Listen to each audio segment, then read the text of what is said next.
Les matins de France Culture, Guillaume Erner. France Culture va plus loin avec l'affaire Pegasus. Pegasus, on va vous dire ce qu'est ce logiciel, mais vous l'avez probablement entendu, il est notamment l'une des causes, une cause importante de la brouille entre la France et le Maroc, une brouille qui se voit dans le contexte du terrible tremblement de terre. On a bien vu que les deux pays n'avaient pas des relations diplomatiques normales, tout simplement parce que le Maroc est très largement soupçonné d'avoir espionné des journalistes français, mais aussi le président de la République. Et vous revenez sur ces différents thèmes, Laurent Richard, bonjour. Bonjour. Une formidable enquête publiée sous le nom de Pegasus, démocratie sous surveillance aux éditions Robert Laffont. Vous êtes directeur de l'association Forbidden Stories, votre co-autrice Sandrine Rigaud, également membre de Forbidden Stories. Peut-être en Elle est un mot, rédactrice en chef, oui. Forbidden Stories, qu'est-ce ? Alors Forbidden Stories, c'est une organisation que j'ai fondée il y a presque 6 ans qui a une mission qui poursuit les enquêtes des reporters assassinés dans le monde, et on le fait de manière collaborative, à plusieurs, et on poursuit les enquêtes de ces reporters qui sont assassinés au Mexique, qui sont emprisonnés en Azerbaïdjan, et on fait ça pour faire en sorte que les gens aient accès à l'information, à cette même information que certains voulaient censurer. Alors, Pegasus, qu'est-ce que ce logiciel ? Pegasus, c'est donc le nom d'un logiciel vendu par une société israélienne qui s'appelle NSO Group. Un logiciel ultra puissant, ultra sophistiqué, qui est extrêmement invasif et qui sait tout de vous, qui va infecter, c'est le mot, votre téléphone pour pouvoir ensuite activer la caméra, déclencher le micro de votre téléphone, lire vos messages, même lire vos messages chiffrés. En fait, Pegasus, c'est comme une personne au-dessus de votre épaule qui va lire ce que vous lisez, qui voit ce que vous voyez. Une fois que vous êtes infecté, vous êtes totalement piégé, mais y compris les proches qui vous appellent, les proches qui vous envoient des messages. En fait, on sait tout de vous, et le on dans l'histoire, c'est celui qui vous surveille, donc qui a priori vous veut du mal, pour utiliser un jour peut-être ces informations contre vous. Et alors le 11, ce pourrait être notamment l'État marocain ? L'État marocain, mais aussi des dizaines d'autres États. On sait depuis des années qu'il y a des dizaines d'États qui achètent cette solution, pas seulement le Maroc, mais d'autres pays comme l'Azerbaïdjan, comme le Mexique. Et en fait, pour rappeler cette enquête, qui était d'abord une enquête collaborative, publiée en 2021, menée avec 80 journalistes dans le monde, et en France, on a travaillé avec Radio France et avec Le Monde. Le point de départ de tout ça, c'est qu'avec Forbidden Stories et Amnesty International, on a eu accès à une liste de 50 000 numéros de téléphone sélectionnés pour être ciblés, pour être surveillés par les clients de NSO Group, qui sont des États qui n'ont pas une très bonne réputation en matière de droits de l'homme. Mais alors, dans le cas du Maroc, de quoi est-il soupçonné aujourd'hui ? Le Maroc est soupçonné, on le suspecte fortement, d'être derrière la surveillance, d'être à l'origine de la surveillance de nombreuses personnalités politiques, de nombreux journalistes au Maroc d'abord, évidemment, mais aussi des journalistes qui ont fui le Maroc, comme Hicham Mansouri par exemple, qui a donc acheté ce logiciel-là pour surveiller de manière très importante tous ceux qui menacent le régime marocain, tous ceux qui questionnent par exemple le statut du Sahara occidental. Et donc en enquêtant sur cette liste-là, et en voyant ces numéros, et en voyant le profil des victimes marocaines, mais aussi en voyant des traces techniques détectées et repérées par les geeks d'Amnesty International Security Lab, on a effectivement questionné la responsabilité du Maroc derrière tout ça. Alors des journalistes marocains, des opposants marocains, mais aussi un président français. Mais aussi un président français dont on a vu le numéro de téléphone apparaître. Ça ne veut pas dire qu'il a été réellement espionné. D'ailleurs, l'État français n'a pas... On n'en est pas certain. On n'en est pas certain. C'est pour ça que ce qui était important dans cette enquête-là, c'est qu'il fallait non seulement partir de la liste, mais ensuite mener des investigations techniques. Ce qu'on a pu faire dans de nombreux cas, mais évidemment, on n'a pas été autorisé à mener une enquête technique sur le téléphone d'Emmanuel Macron. Par contre, est-ce que je peux savoir, Laurent Richard, si votre téléphone, par exemple, est infecté par ce logiciel Pegasus ? Alors, il y a 2 jeunes trentenaires qui vivent à Berlin, qui travaillent pour Amnesty International, qui ont trouvé la méthode, qui ont écrit un code pour détecter des traces d'infection de Pegasus. Et c'est ce qu'on a utilisé. On a utilisé cette méthode pendant cette enquête-là pour découvrir si les personnes étaient réellement surveillées ou pas. Et on a découvert de cette façon-là que Edoui Plenel, par exemple, le directeur et fondateur de Mediapart, avait été surveillé. On sait aussi que des ministres du gouvernement avaient été réellement surveillés.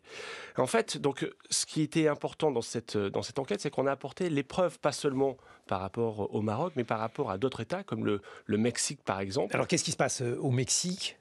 Au Mexique, en fait, ce qui se passe, c'est ce qu'on a révéler ici, c'est officiellement ce logiciel, il est fait pour surveiller les criminels, il est fait pour surveiller les terroristes. Donc ça, au Mexique, peut-être des trafiquants de drogue. Donc au Mexique, le système a été dévoyé, mais comme ailleurs, parce qu'il n'y a personne pour contrôler ça. Donc en fait, au final, c'est un logiciel qui peut tomber entre les mains de barons de la drogue. C'est un logiciel qui sert à espionner un journaliste pour savoir quelle est son histoire, pour trouver des éléments compromettants, pour détruire sa réputation et pour détruire l'histoire qu'il s'apprête à publier.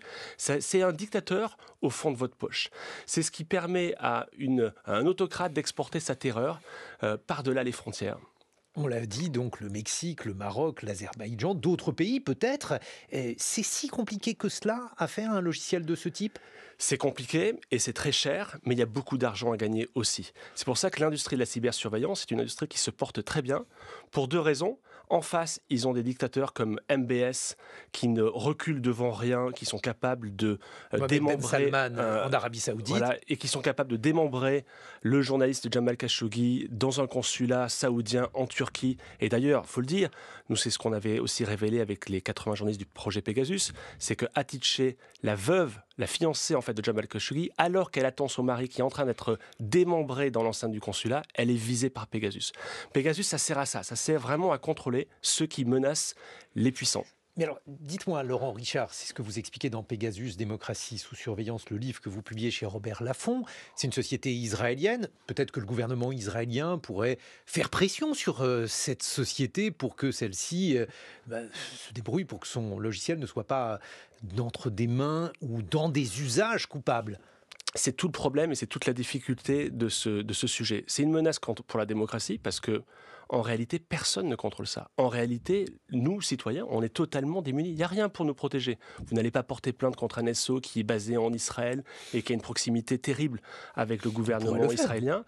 Un SO, pour pouvoir exister, ils ont besoin du ministère de la Défense israélien parce que c'est une arme militaire. Ils ont besoin d'une licence d'exportation. On parle d'une arme militaire utilisée contre des civils.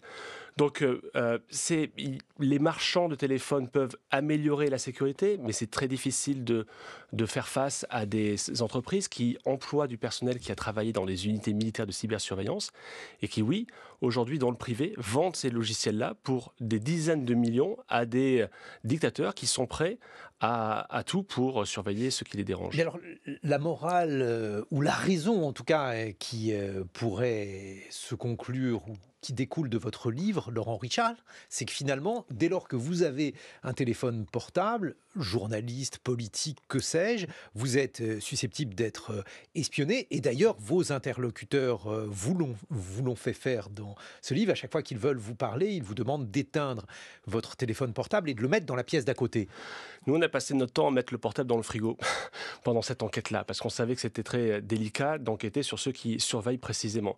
Oui, la première chose à savoir, c'est que rien n'est 100% sûr. Celui qui vous dira que cette application est entièrement, parce qu'elle est entièrement chiffrée, elle est entièrement protégée, vous mentira.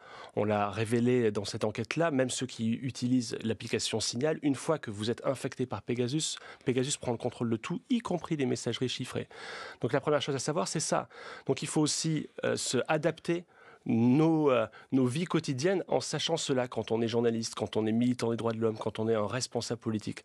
C'est pour ça que quand on a découvert le numéro de téléphone d'Emmanuel Macron là-dedans et de nombreux ministres, on s'est interrogé aussi sur l'amateurisme en fait de notre appareil d'État.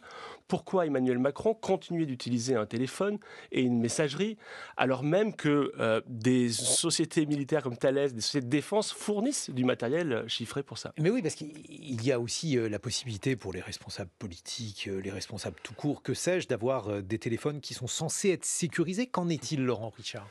Ils sont censés le faire, ça c'est l'histoire qu'on nous raconte, c'est l'histoire qui est officielle et ce n'est pas la réalité. Et le problème, c'est que le téléphone d'Emmanuel Macron en question, c'était le téléphone qu'il utilisait pendant sa campagne présidentielle et un téléphone qu'il utilisait pour converser avec de nombreux journalistes. Et il le faisait toujours. Ça, c'est de l'amateurisme.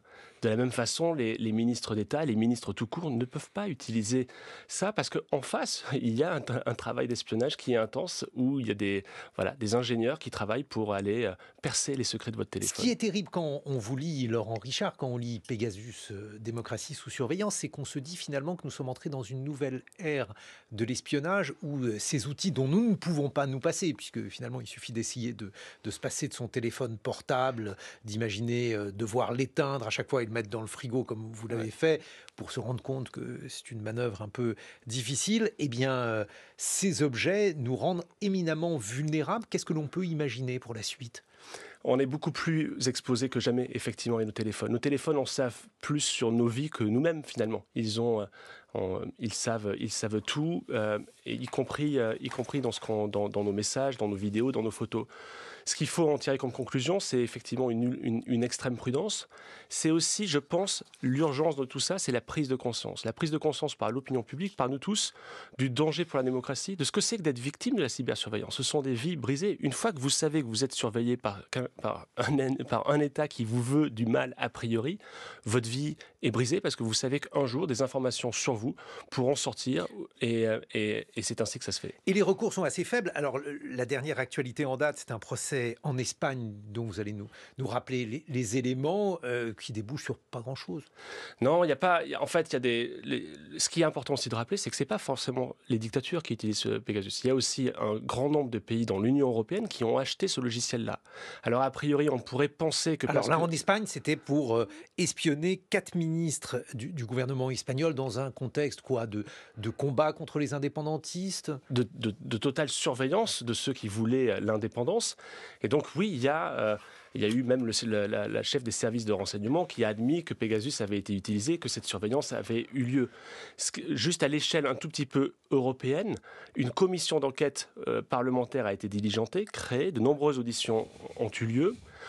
Des résolutions, des conclusions ont été publiées pour faire en sorte que les membres de l'Union européenne n'utilisent pas Pegasus, mais on a quand même la Hongrie qui l'utilise, on a quand même la Pologne aussi qui utilise Pegasus, on a a priori aussi les Pays-Bas, la France, l'Allemagne, a priori pas la France justement. La France, nous, on nous expliquait de manière officieuse que la France n'avait pas utilisé Pegasus parce que justement, ils redoutaient la proximité entre NSO, la société qui vend, et les services secrets israéliens, et ils n'avaient pas trop envie de voir leur activité de surveillance mise à jour par les Israéliens. Mais effectivement, au sein de l'Union européenne, un grand nombre de pays utilisaient, voire utilisent toujours cette solution-là. Un livre important, Laurent Richard, Sandrine Rigaud, Pegasus, démocratie sous surveillance, c'est publié aux éditions Robert Laffont, 7h56 sur France Culture.